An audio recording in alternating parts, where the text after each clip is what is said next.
Hi, everybody, and welcome back to another setup session here at Coach Dave Academy. This week we are on iRacing for we're nearing the end of the season. We're doing VRS setup this week in the BMW M4 GT3 around the legendary Circuit de la Start, home of the 24 Hours of Le Mans. It's going to be a pretty exciting session, we hope, and a good way to wrap up the season. My name is Sai. We've got James, who will be driving today, and got Steve and Mike taking care of the broadcast. Yeah, we're looking forward to this. We hope you enjoy the session. So on that note, James, let's jump straight into it. Yep. Can I have admin, please? Oh, yeah. Thank you.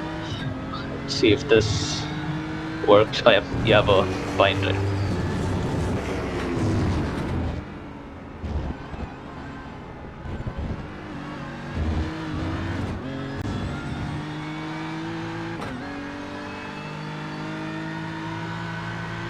So that's a little insight for our viewers. This is a pretty interesting track to set up the car for because, we know that quite high wing levels work pretty well with the downforce and tire model currently.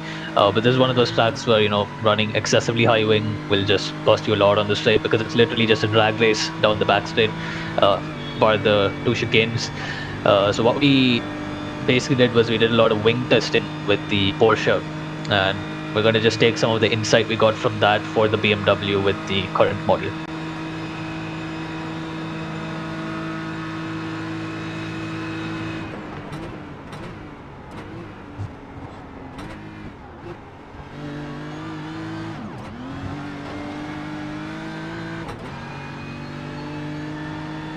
Feels pretty decent at the moment on the cold tyre. Yeah. See what the Porsche curves are like. Yeah, I'm actually surprised because on cold tires with the Beamer, it's going to be pretty slippery on slow speed exits, right? Yeah.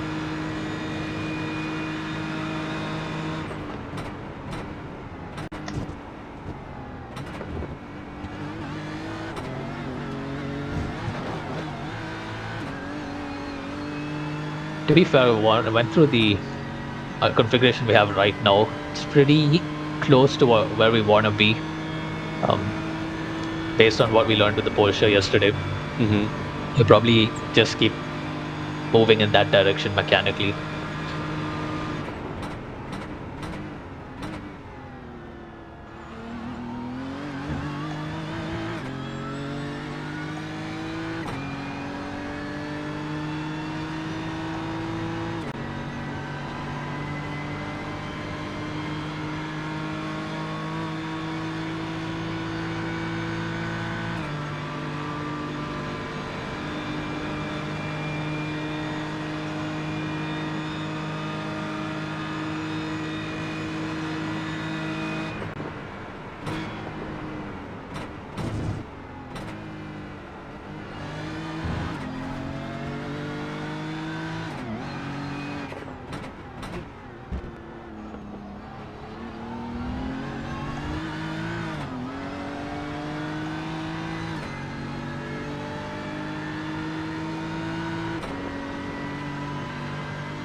Yeah, it's a bit of understeer there on the Porsche curves.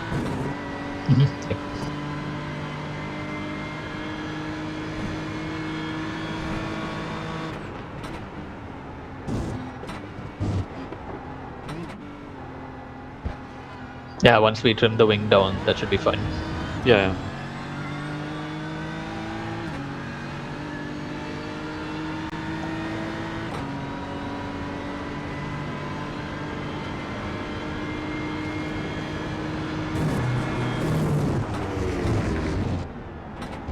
Oh, I went too deep for that.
It certainly feels overall as a bit of understeer, but obviously that'll come away with the wing. Yep. Is it the same in the slow speed exits? Yeah, yeah. Okay.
I'm assuming that understeer is on throttle, Yeah. so mid corner is fine, right? Yeah, yeah. Okay.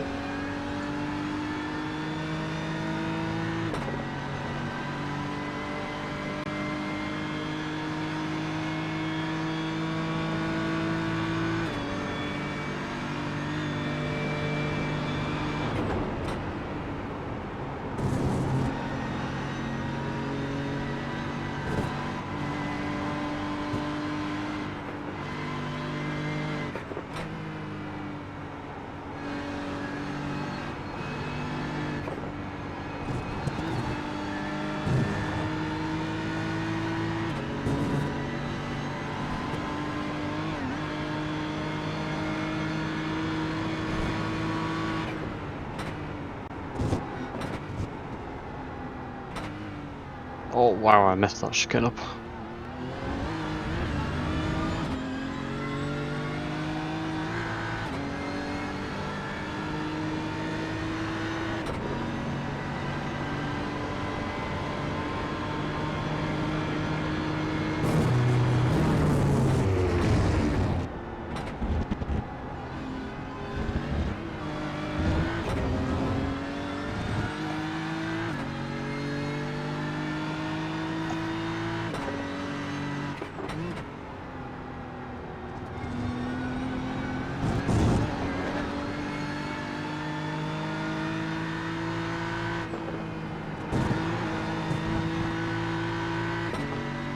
So yeah, definitely there's a bit of understeer overall,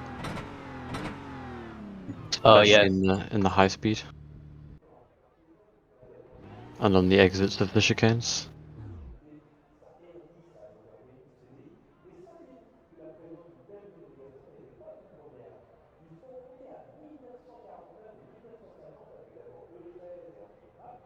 I'm just doing a few changes.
I've shared that.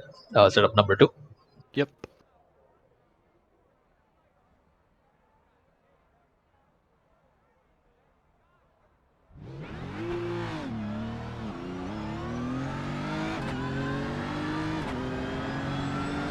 So I've reduced the wing by a bit, but haven't quite reduced the ride height as much as we need, because you already have that baseline understeer. Yeah. Soften up the springs a bit, also change the orbs, added a bit more diff as well. Yep. Just ruined the tyre driving over that curb with low tyre pressures. What an idiot.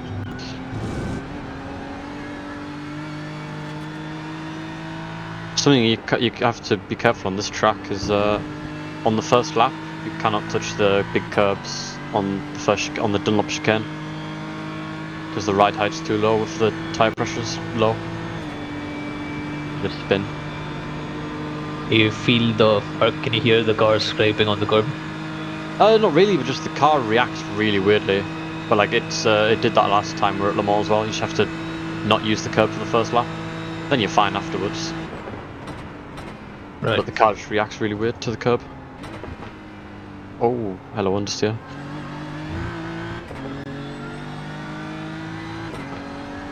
Yeah, let the tyre get up to pressure, up to temperature, and then go for it.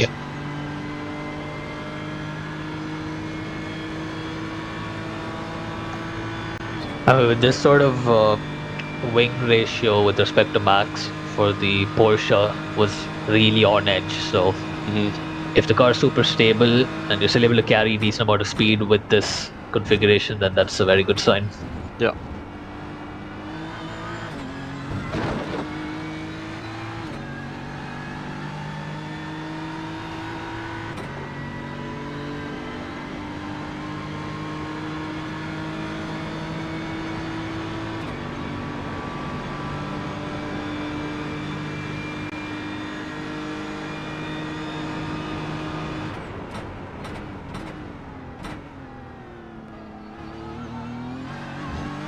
Yeah, I always feel like cars that tend to understeer do a lot better on tracks like Le Mans because you can just take so much wing out of it and it not want to try to kill you.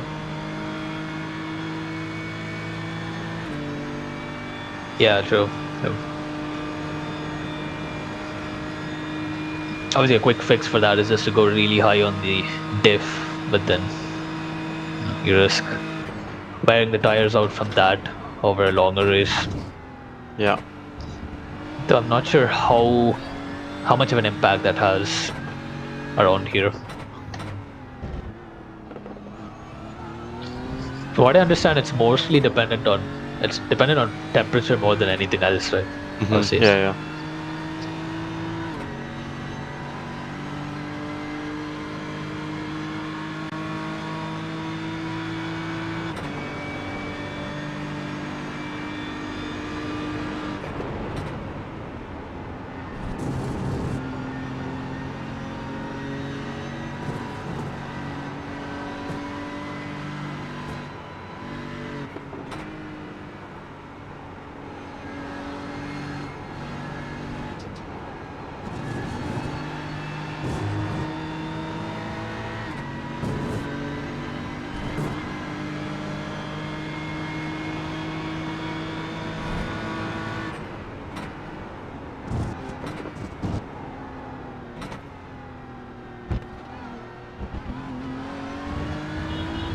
Curbs, I assume, are not a problem at all. Yeah, curbs are fine. Oh. It's just in this Dunlop chicane when you come out the pits. Like, it'll be fine now.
What's the delta you're getting on the straight? About a tenth. Yeah, just slightly over a tenth. A tenth per straight, right? Yeah.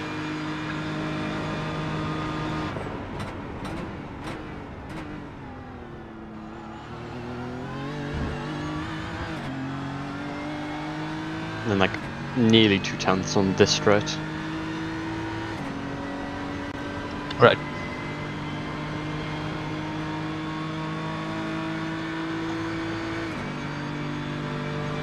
It's interesting because this stretch here is just about the same size as each individual stretch on the back straight.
Okay, that's interesting.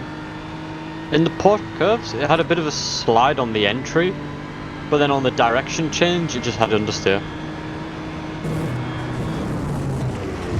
Okay. Like the rears were sliding on entry? A bit, yeah, but then on the direction change, it just understeered. Okay.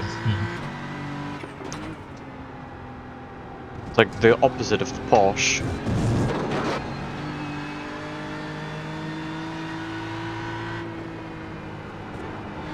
You're not having any traction issues anywhere, right?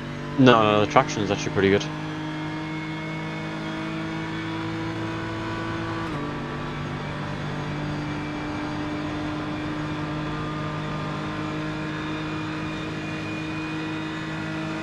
We'll go up on the rear spring a bit, combine that with stiffer front compression.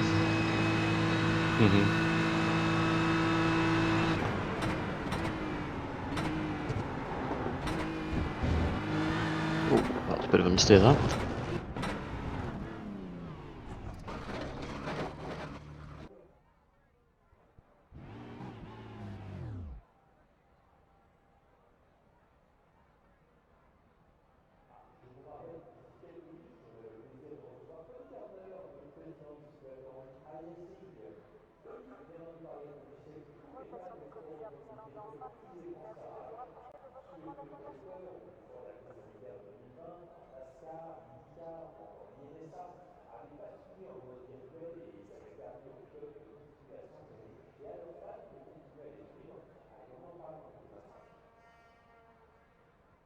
Yeah, I so shared me too. Yep. yeah, the Porsche curves there, yeah, it only had a little slide on the entry, the rest of it just understeered. That's really weird. Yeah. Mm.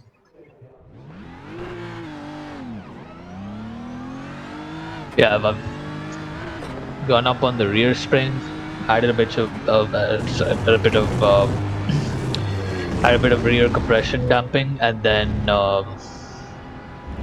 also stiffened the front compression damping. Yep. It's gonna be like really stiff when you get into the corner, and then when you get on throttle, it's going to keep the fronts planted, hopefully. And if that still doesn't work, we'll also stiffen up the front rebound. And once we get the balance right, we can test going even lower on the wing. Yep.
car needs some sort of rocket power, rocket propulsion system to get down these straights a bit quicker.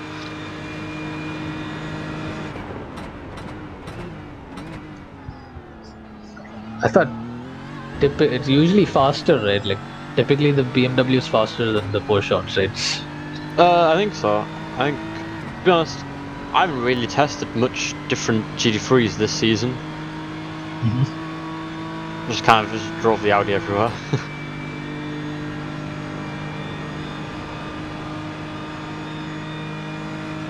But typically the BMW and the Mercedes are quite strong on the straight line speed. Yeah. I guess the Lambo used to be. Yeah, the Lambo used to be really strong on the Le Mans. Or at least strong on the straights. Yeah. At Daytona as well. Yeah, Monza, it was really nice. I really like driving the Lambo at Monza. I mean, even now it's got a really good balance to it. It's well planted, a good load distribution across the 4 tires. I also remember, like long back when I drove this car around here in one of the races, the BMW has really good braking performance compared to other cars. I don't quite remember if that was because of the setup or was just the way the car is, but from what I remember, in a lot of tracks, I felt the BMW has it tends to slow down a lot quicker than other cars.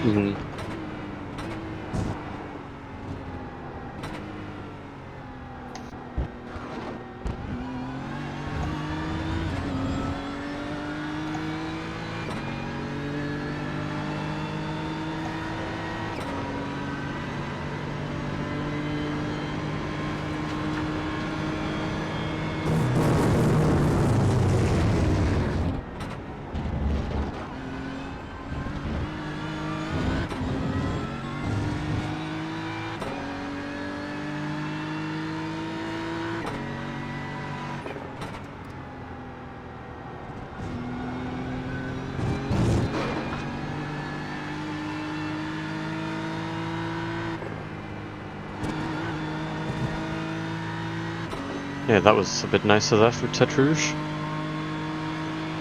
A bit less understeer, that was good.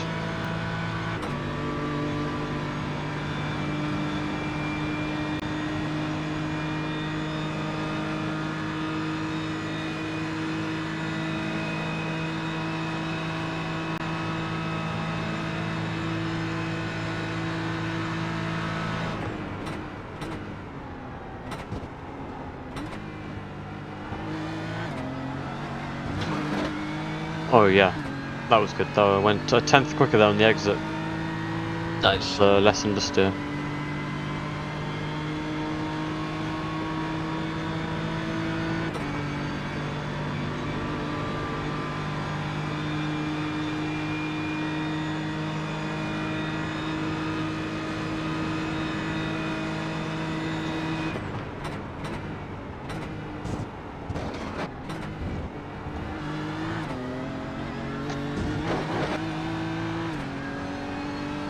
That chicane you can almost get away with third.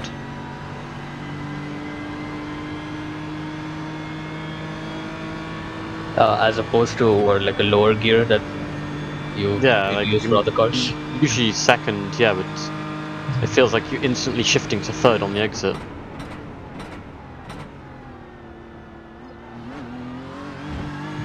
I mean, given the BMW sometimes has traction problems, most front engine cars, it's I guess usually we go with the higher gear at such corners, right? Yeah. Might try it. Try third. I'm actually quite surprised that's working though with the amount of diff we're running on the car.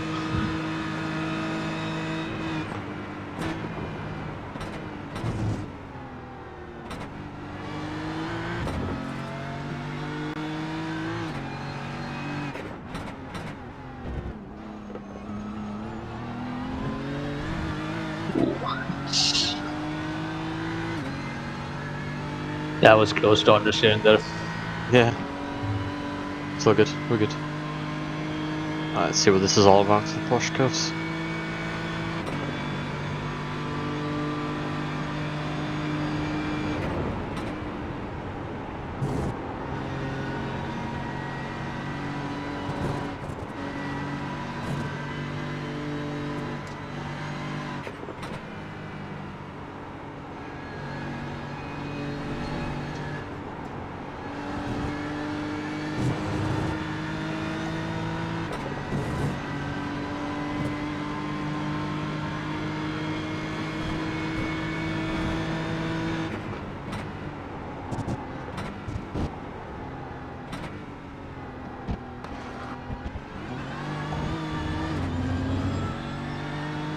That felt nice.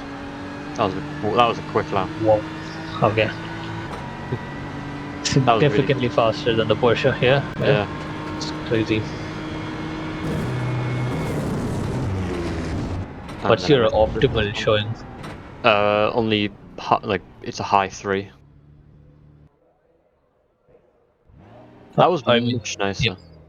Like a high 43.3. Okay. 53.3, yeah, that's the one. After 3.3. Yep. Yeah, so it's like half a tenth tops. There was still still a bit of understeer on the direction change, but it was a lot more planted on the entry. I didn't have that slide anymore. Yeah, that's good. Understeer on direction change could lower the front arm, but from what I remember, like usually softening the front arm on the BMW, that's actually increase the understeer on high speed. So I think we should keep that in the current range. Maybe we can go a bit more up on the rear spring. I guess we try it because the traction was still like really good actually, surprisingly. Yeah, I'm gonna guess because yes. it's so cold, you can get away with using a bit more aggressive spring Yeah. because the tire has the grip from the temperature. I mean, if it's that stable, could probably actually try a lower wing also along with this. Mm-hmm.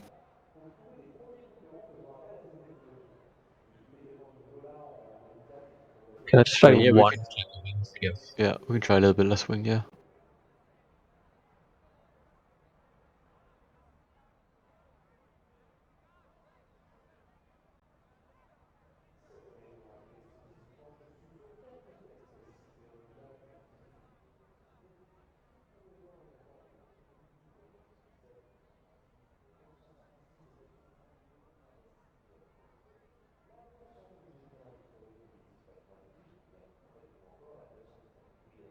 Yeah, I've shared that. Yep. Setup number 4. Yep. Got it.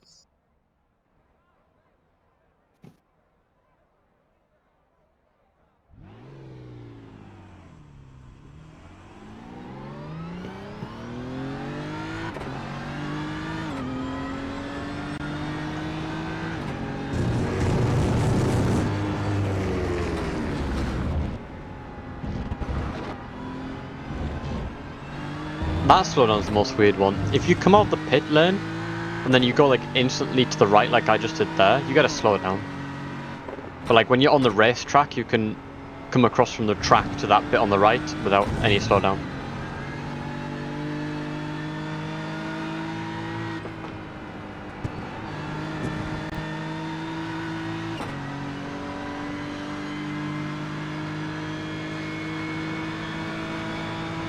Well, you hit that apex a lot later when you take the racing line, right? When you're actually on a racing lap. When you're going, Which corner? yeah. No, you're talking about that invalidation out of the pits, right?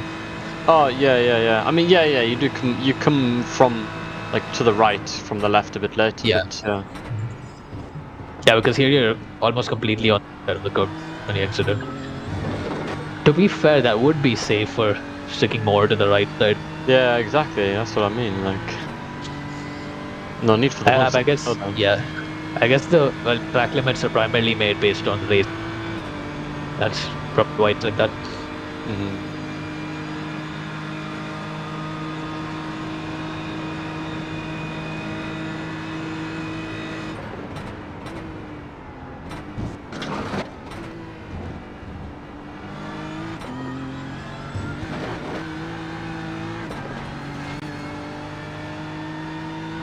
I mean, if this works, this will be ideal, running it at Yeah. this wing.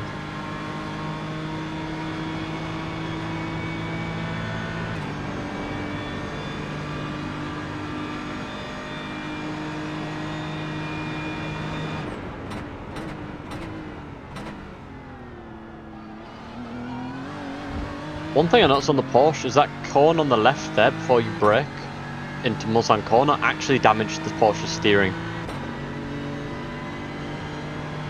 But it doesn't damage this car. Like that was something really weird. I hit that cone and it knocked my steering a few degrees out in the Porsche.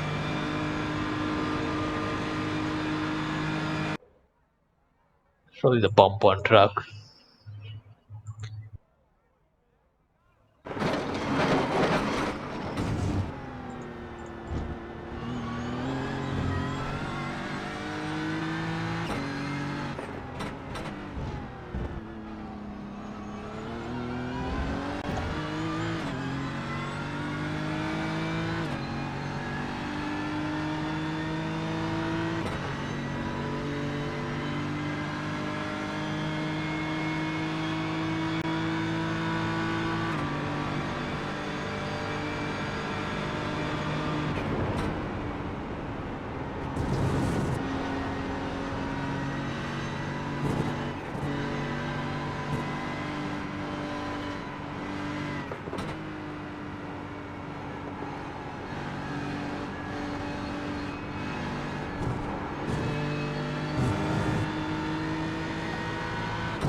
Oh my god.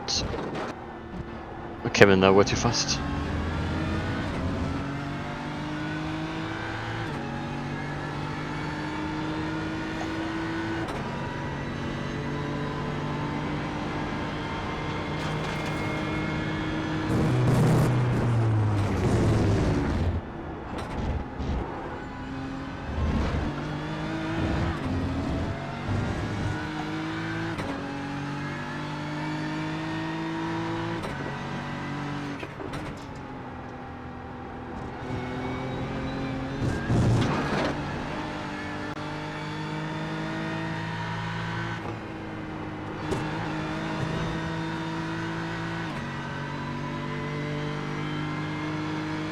The car's definitely much more oversteery in Touch Rouge. Yep. That's a good reference for the entry into the Porsche curve, so Yeah. it's going to be an interesting end to this lap.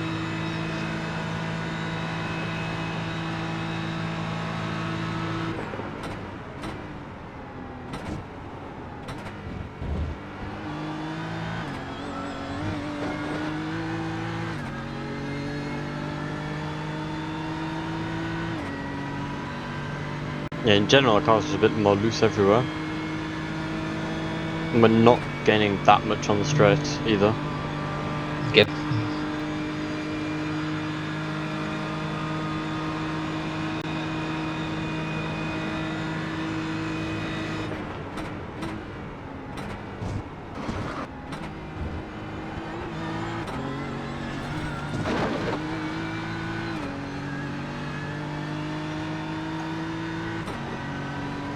Is all of that instability costing you on the exit as well? The first chicane, yeah. The second chicane, no. Okay, yeah. Yeah, the second chicane is a lot tighter on the exit compared to, like, it's the,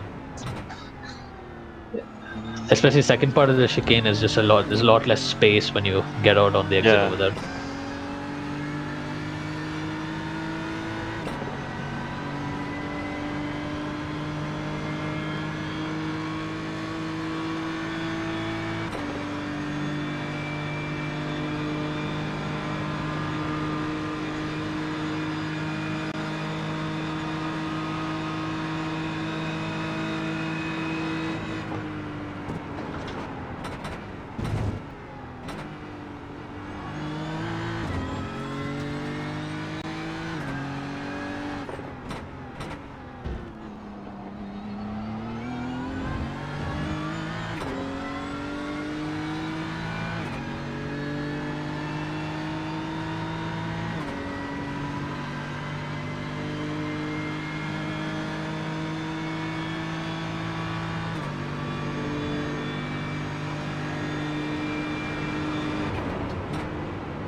Oh yeah, that's a bit slidey. Yeah.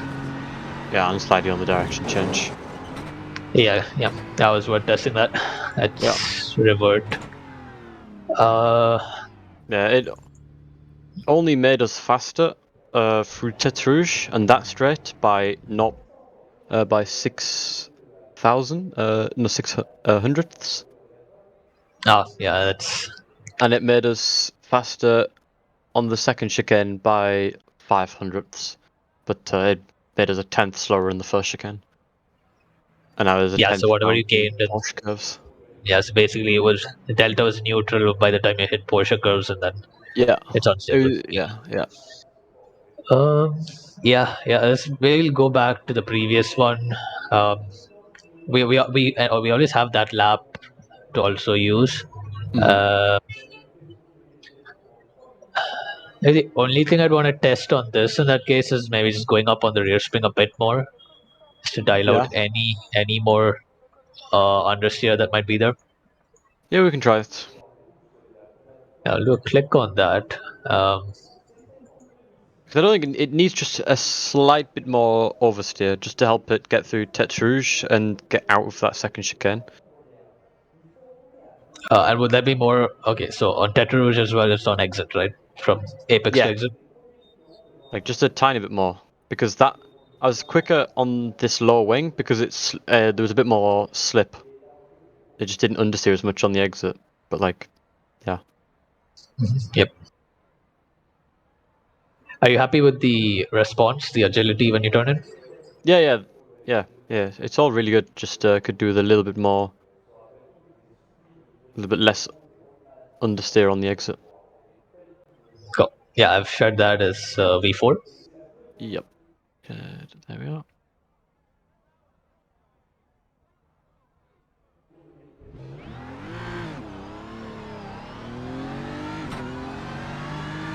Went up on the rear spring, added a little bit more negative front toe. Also stiffened up the rear compression damping just a bit to match that spring rate, or just to match the spring change. Um, yeah, quite small changes, but it will have a small effect on those particular corners. Yep.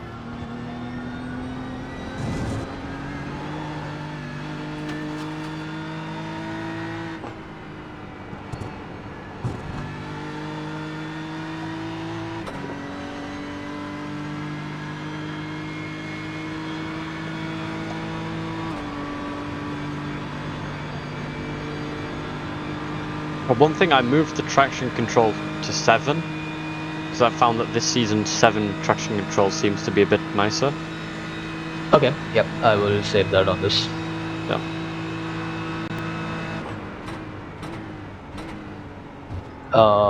It's ABS and brake pressure, brake bias on this. Just The ABS and brake bias I've kept the same, just moved the same. traction control. Go. And just helps keep the tyre alive a bit more. Yep.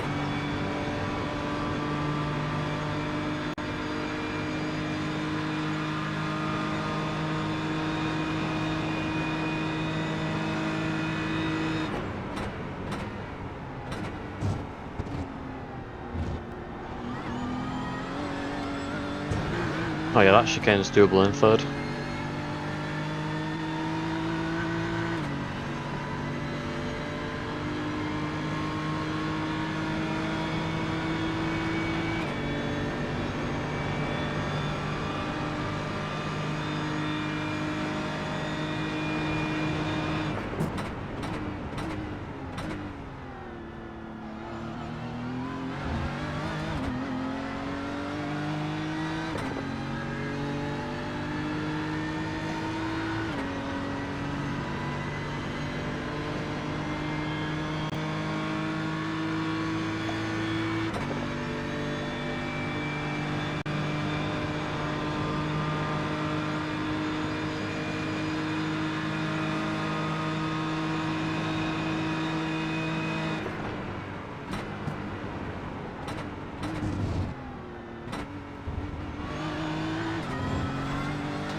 Yeah, that felt much nicer in the push curves there on them direction changes.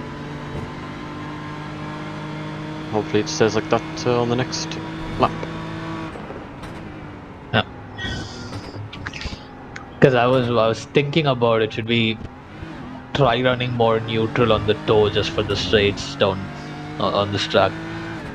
But I don't think it's worth it because I feel like we need to have significantly high toe to get the cars to rotate quite well. I think even on Daytona when we tested, it wasn't working well with the more neutral toe. I have a feeling the toe is one of the reasons it's much better on direction change right now. Like it's less snappy, right? But it's still Yeah. rotating. Yeah.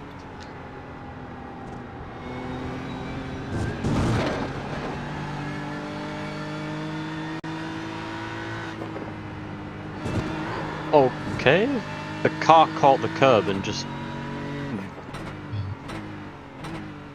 that was... just a line, or I is need it to the same have line a you're look talking? what happened there. It felt like when I touched the curb, the car just got caught in it. Interesting. Yeah, interesting.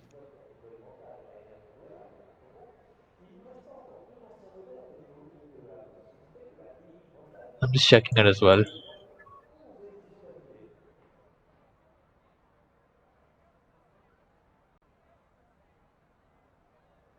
Instantly, the rear kicked out. It's very strange. I didn't actually change anything on the rear.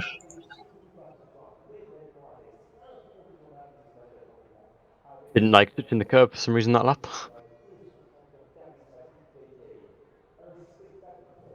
Is that a known thing around here?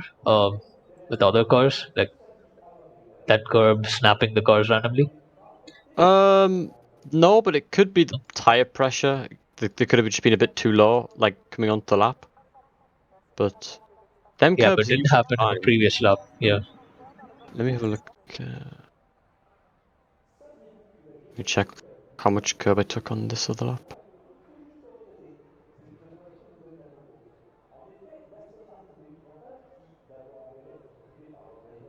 193 kph.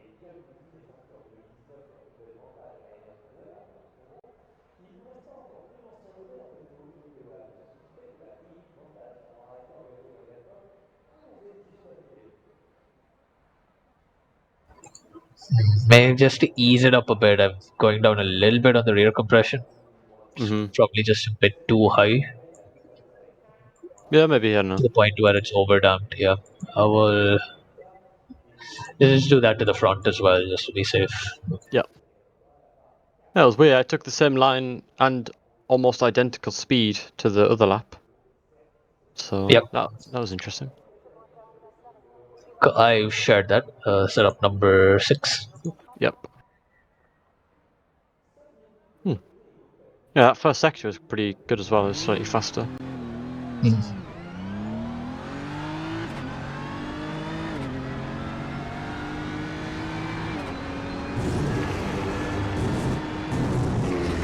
I mean, it could just be that the car caught the curb at the wrong angle at Yeah, just one yeah. particular point because Random iRacing things.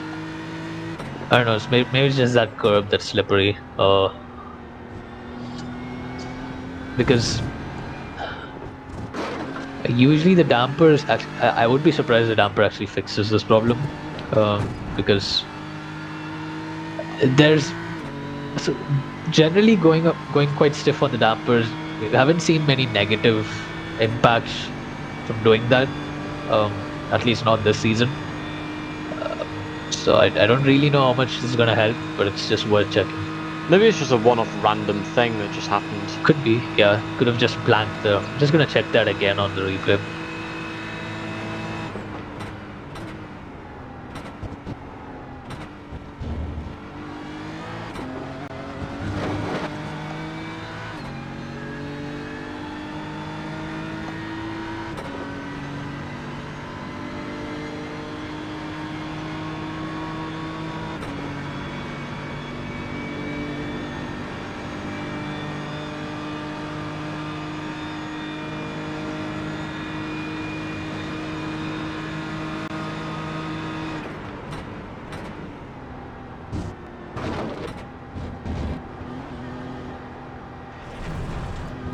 That was a bit too fast in third there.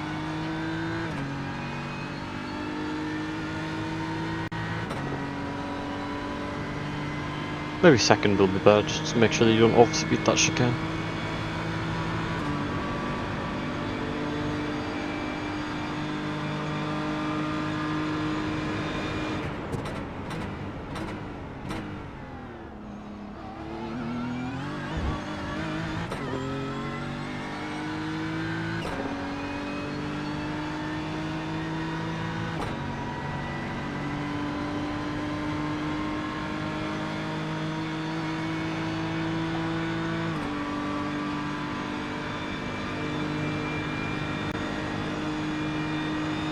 No, the car didn't bottom out there. I just saw the replay.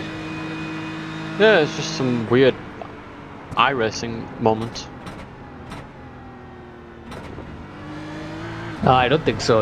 I think it's, I don't know, it's probably just the angle at which the car fell off the curb. Yeah. Either way, we'll try to fix that.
Slow down.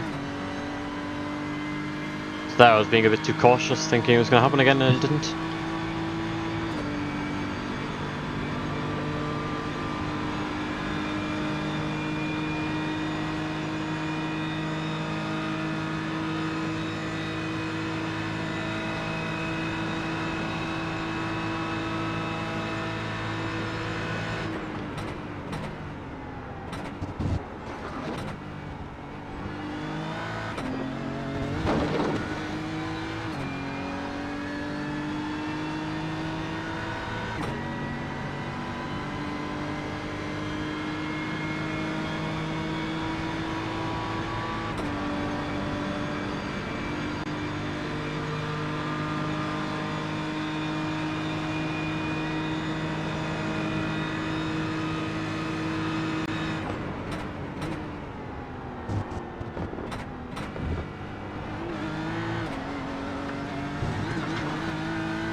Set off track again. Yeah. It's honestly really hard to tell which one feels better, because this one I seem to be a little bit slower in the chicane. Yep. But then I'm quicker in the Porsche curves. Yeah, yeah. Um, think we should take the other lap, 53.4, Yeah, yeah. because there was a very small change in the setup between those two. Mm-hmm. So I think it's better for us to use that one. Yep. And yeah, I don't think that curve is a problem. It's just the angle at which the car hit it. So I think Mm-hmm. that's all completely fine there. Because I think it's like if you're, almost looked like the car was starting to. It was like at the limit on the rear end. With that particular setup. Mm-hmm. So that's all right. I think we'll just go with the other one because that was really stable on the curb. Yep. I just need to double check which setup file that was. But I will. Yeah, when I export the data file to Motec, I'll know which one it is. So was it? I just need to double check which setup file that is. That you did the 53.3 on. Trying to see if it's V4 or V3. I think it's V4. It was the one um, right after we did the wing change, right? When we went back up one click. Yes. Yep. Well, hang on. Can I check this? Yeah, because we changed the toe back to, well, we went up on the toe. Mm-hmm.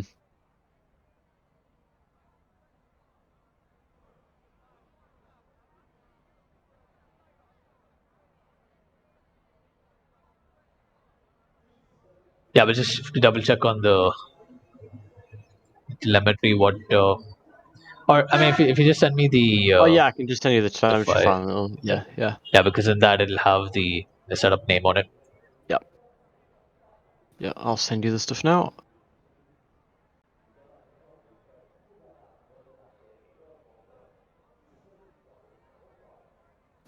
Telemetry. Ah, now which? Now I need to know which run it was in. It was lap 5.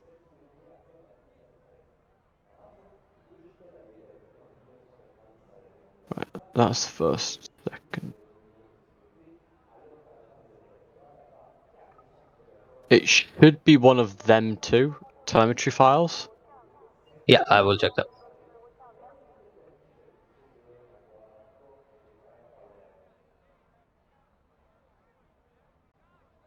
I just couldn't remember which one it was.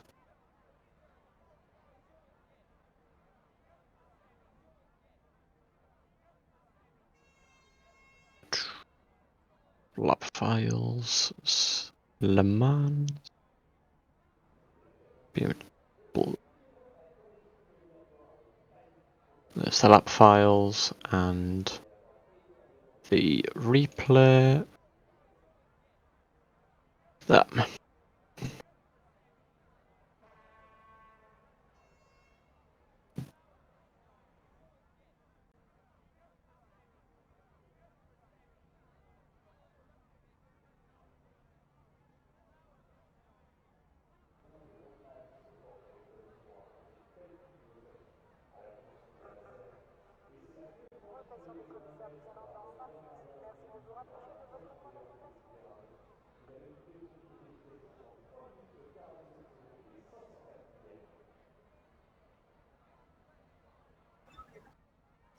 I shall check that.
I'm back in the server now.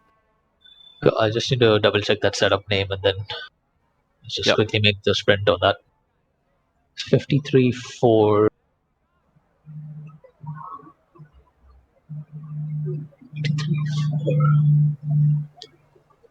Okay, so that was with the version V2 shared setup number 3.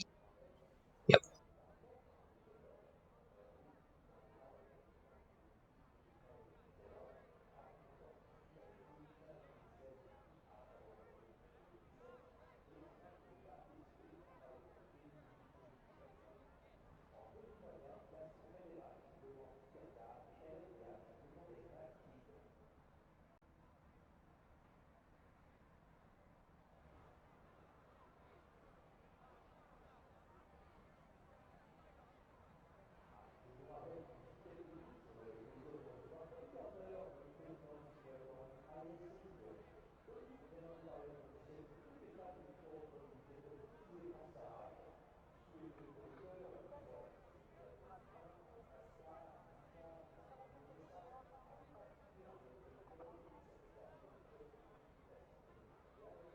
Cool, I've shared that. Yep. Got that.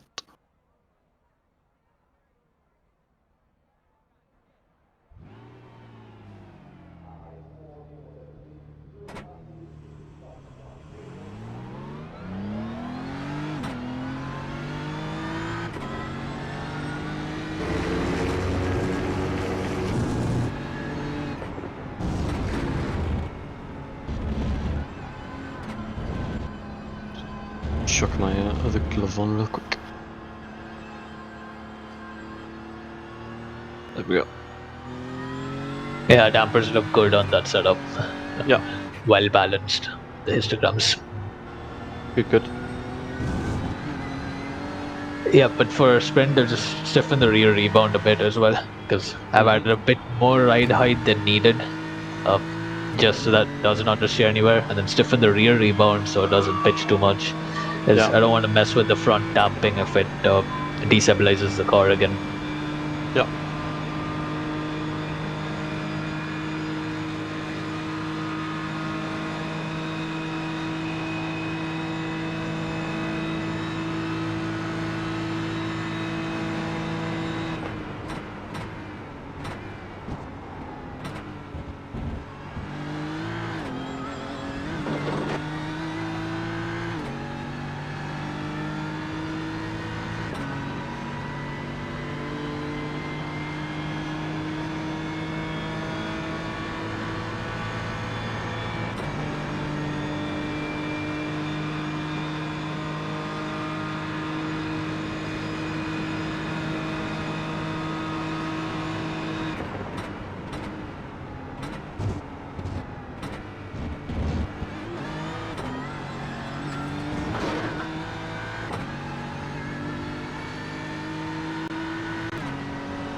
That was good. That was really quick. Yeah, that's good.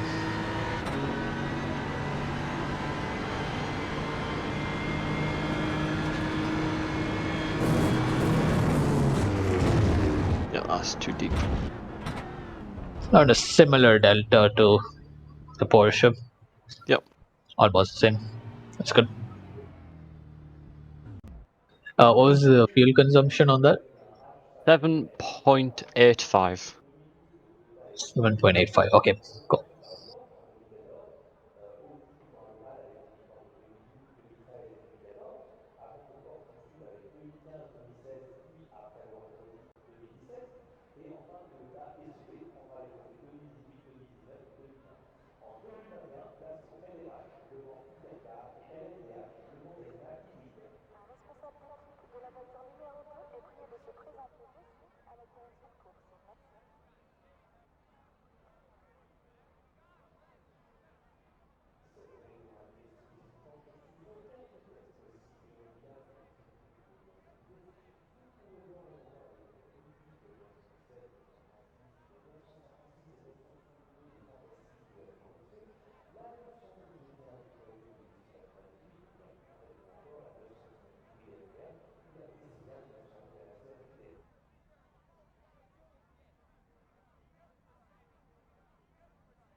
Takes a while to load into this one. Yeah.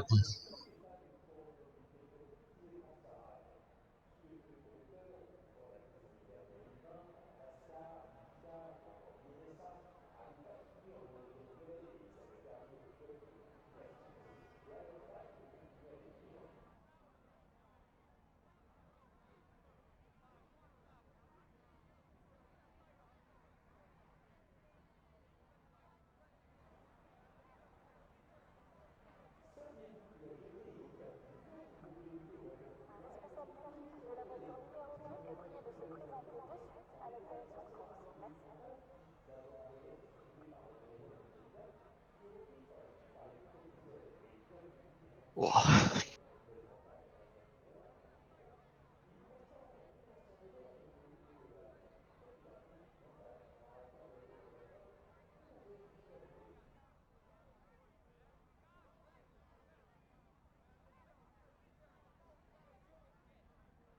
Nearly there. 93%.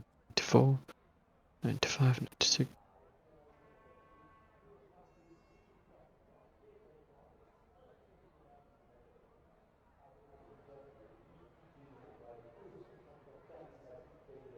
Right there, I'm back in.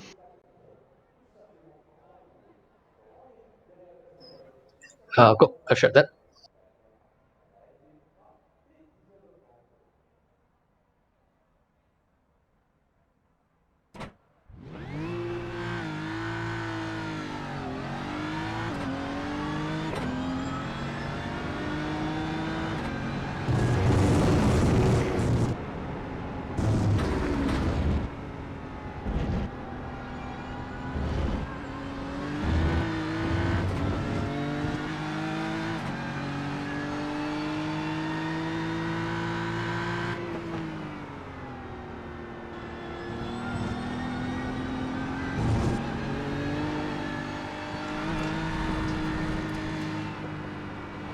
I guess this fuel balance actually works out because in the session, we'll do like one out lap and then a flyer.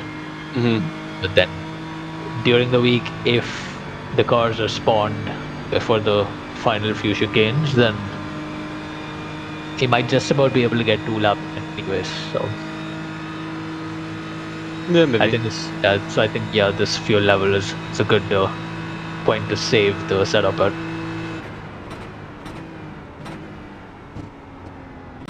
But from what I remember, I've only ever been able to do one. It's probably because I mess up my quality. I think GT3 is a bit too slow to get to because it takes too long to get from where you spawn to the start of the lap.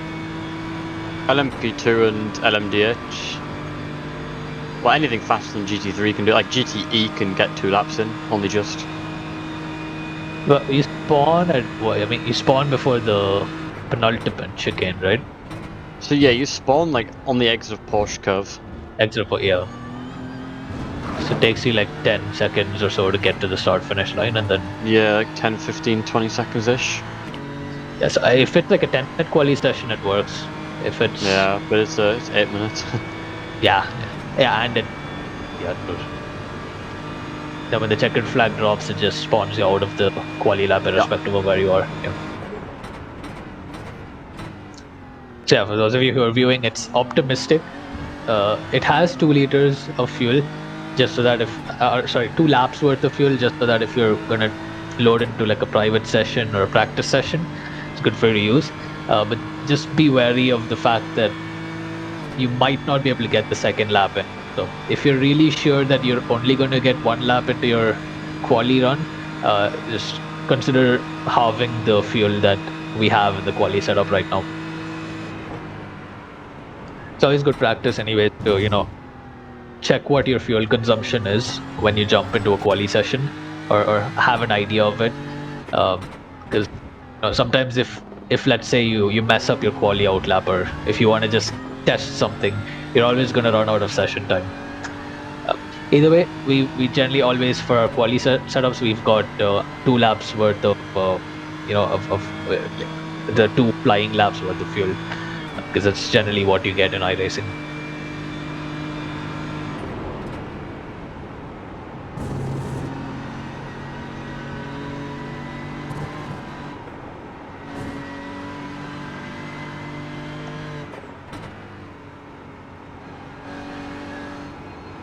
So basically, the sessions are designed such that you get 2 flying laps of quali.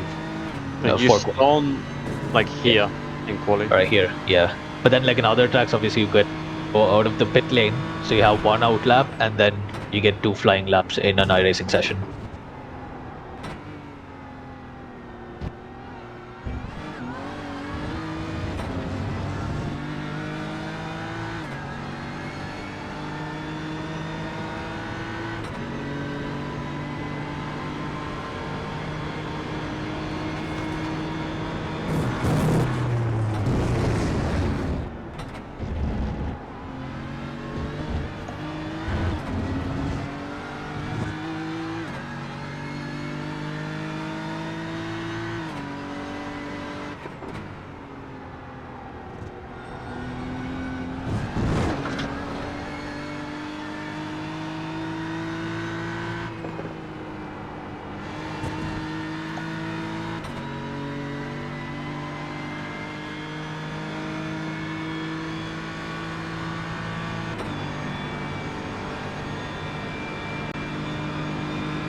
Ah, that was a slowdown.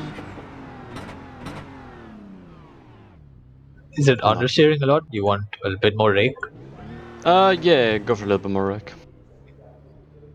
I'll just do one click. So Yeah.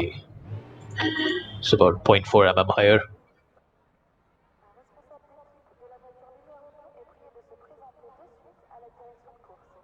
Oh, I've shared that. Yep.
That was quick.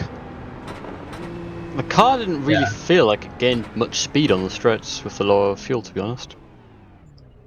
Yeah, it's a much smaller drop from Yeah. from 103 to 52 compared to 52 to like 17 or something. So, and generally the delta with front engine cars anyways not that big. Yeah. Which is why they're actually a tenth. Like the delta between endurance and sprint is a tenth less than the delta between endurance and sprint for Porsche. So it's just because of the weight of the cars basically. But yeah, that looks solid. Yep.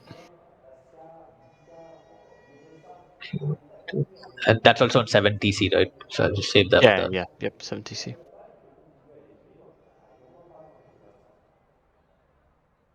That was lap 14. Yep.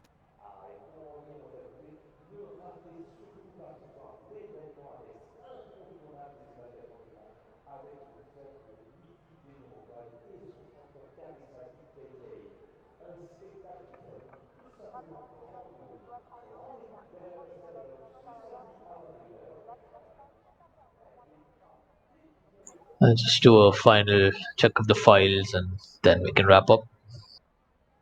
Yep.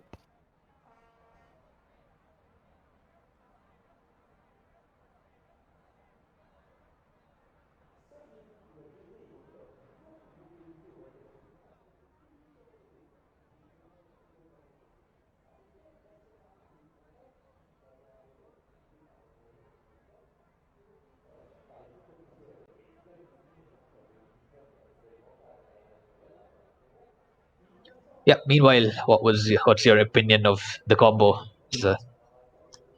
How's the car drive? Oh, it's really good. I really enjoy the BMW around Le Mans. Nice and safe on the Porsche curves, but plenty fast on the straights. One of my favourite combos, to be honest.